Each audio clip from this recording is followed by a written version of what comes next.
Good morning, everybody. My name is Mike at Filmboy24. Today, we're back at it with roll number 18 on our quest for processing, scanning, and showcasing old found film that was forgotten about. Stay tuned.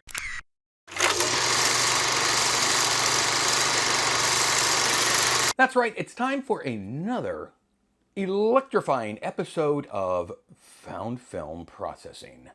If you're new to my channel, thank you for tuning in. If you're not new, well, thanks for coming back.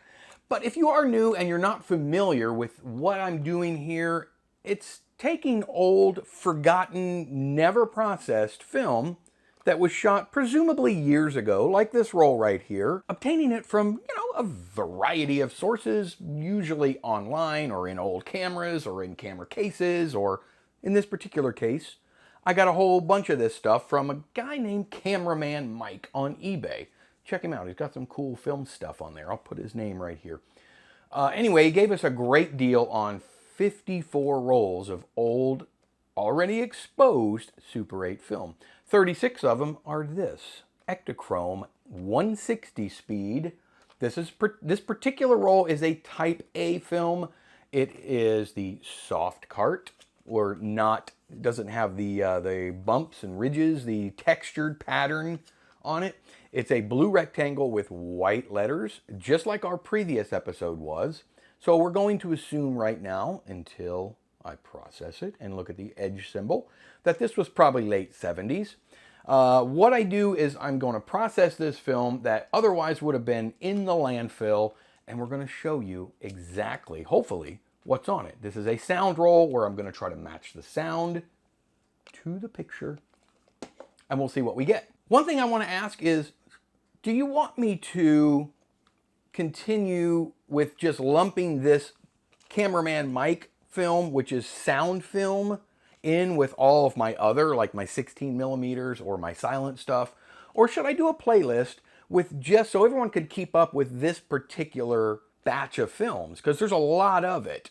I'm thinking about doing its own playlist, but I don't really know what to call it. So throw me an idea or two. What do you think this playlist should be? It's going to contain at least 36 different videos, maybe more, because the rest of the film is Kodachrome, and we all know how well I do at Kodachrome. So if you got an idea of what we can call that playlist, let me know. In the meantime, what I'm going to do is I'm going to take this roll of film and I'm going to bring it into that dark room back there that doubles as a bathroom. And I'm going to load it into this UPB 1A developing tank. This is a Russian-made tank, made probably about the same time this film was. And it's designed to hold up to two 50-foot continuous lengths of either 8mm Super 8 or 16mm movie film. If you don't know how to load one of these and you're interested in learning, I'll put a link somewhere up here to a video I did a while back showing you exactly how to do that. Now, I won't be using this center one here. This is for the, listen to this, the second roll. I'll just be using this and this, which is the top cap, and I'm going to load this film and I'm going to put it back in this tank, and I'll be right back. And we're back. That went reasonably well. And I say reasonably because I never really have all that much luck getting film out of these really old Ektachrome carts.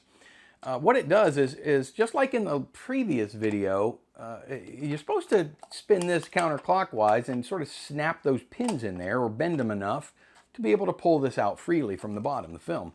Well, I did that, and it gives the click, click, click, click, click, click, click, click, click, click, click, click, click, and it makes it sort of rough getting the film out. So you got to be very careful. And I wound this onto a 50-foot reel, and then I rewound it onto another 50-foot reel to sort of emulate it coming directly off the reel. Anyway, the film has been loaded, and I highly recommend, like I did in the last video, that you tape your tank when it's loaded for two reasons. So the lid doesn't accidentally come off, and also remind you that there's film in here. Be careful, don't open it.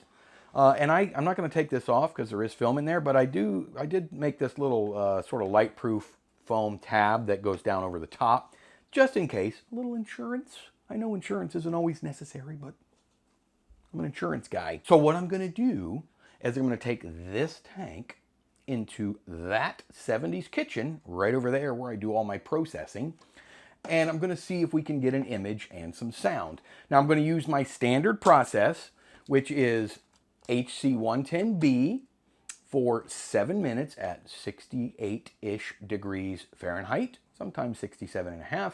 I'm going to stop bath in plain cold tap water for a couple minutes. Then we're going to fix it in around 68, 69 degrees Fahrenheit, Kodak powder fixer for 7 minutes. Wash it, or as my dad would say, wash it. Hang it to dry for a couple of hours. Wind it back up. Scan it on my retro scan universal Mark I unit. Then you'll see it. So let me go in there and process the film. In the meantime, I'm going to put a little montage up for you.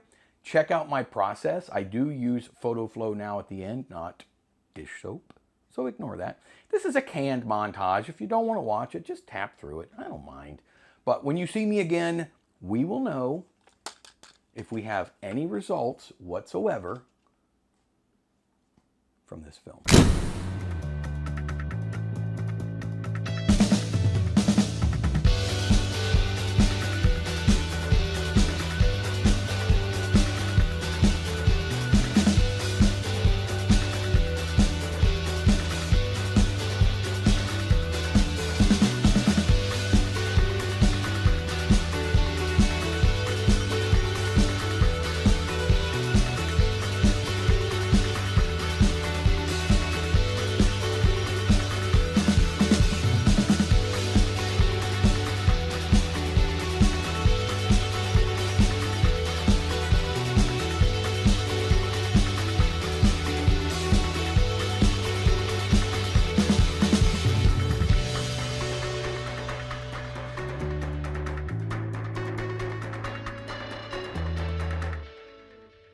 Well, that didn't take too long now, did it? Well, for me it did. It took me about 4.5, maybe 5 hours. Now, in fairness, I had a couple errands to run in the meantime, but it takes a little bit longer when you have to extract the audio and see if there's any chance whatsoever of syncing it up. Now, we did get fairly decent images and fairly decent audio. I'm pretty happy with it overall. I'm going to let you be the judge here in about 19.4 seconds. I should mention, I forgot to, that this film came out of Phoenixville, Pennsylvania. Now, I'm not 100% sure if that's where the film was shot. Neither is the original seller of this film. So you be the judge. It does have the same symbol on the edge as my previous one did, which was a square, which puts this film manufactured per Kodak's own website at 1977, which also makes this film shot probably between 77 and 80, my guess. You can be the judge as soon as you start seeing it. Settle down. You'll see in a second. Without a lot more leakity-bookity-bo, which I like to do a lot of, here's the film.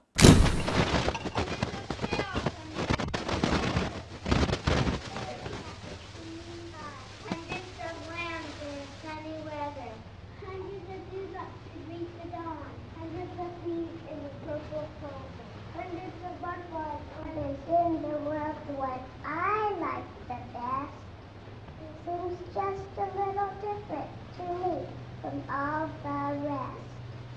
I like this mother's special smile. I like the way she walks.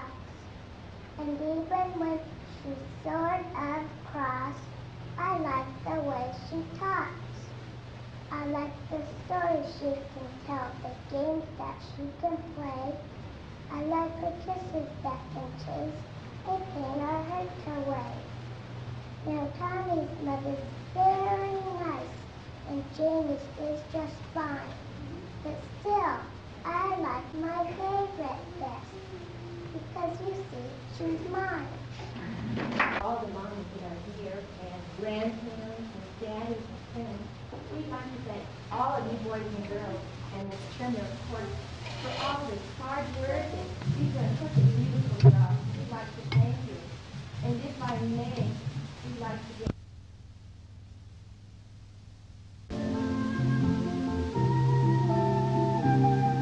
Jesus sent you to us. We loved you from the start.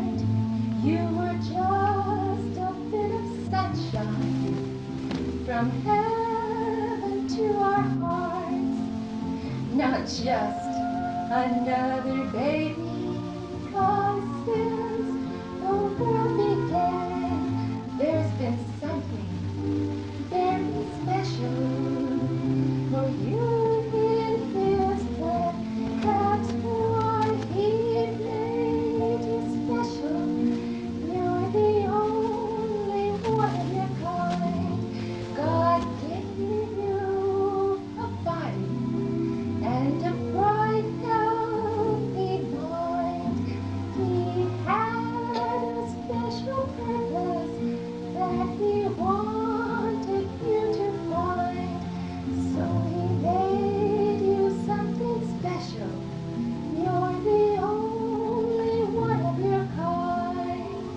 I have a little sister who's not at all like me. She can write a lovely poem, but I can climb a tree. My brother's always different, with freckles on his nose. When I questions needed answers, he's the one who knows. That's why I'm something special. I'm the only one of my kind. Certainly no mistaking what's on that film. Again, it sort of seems kind of like a carryover or a pre-last film. I don't know which one came first, chicken, egg. I don't know which one came first, but it's clearly some sort of a recital, or I don't know. You know, definitely Mother is involved. A lot of singing. You be the judge. You tell me what you think it is. A lot of kids. Again, keep in mind, if you have a name that you have in mind for what we can call sort of this playlist or this series of film that involves all of Cameraman Mike's films, let me know. Leave me a comment. Let me know what you think we should call it. If you like videos like this, I want you to do me a huge, huge favor. It helps me and my channel more than you know. Really does. Hit the like button. That's all I ask. It's free. Doesn't cost you a penny. And if you like what I do, you see this picture right here? Consider subscribing. I would really appreciate it. It means the world to me. And until the very next time that I see all of you stunningly beautiful people, even you, medium one, I'll see all of you on the very next go around.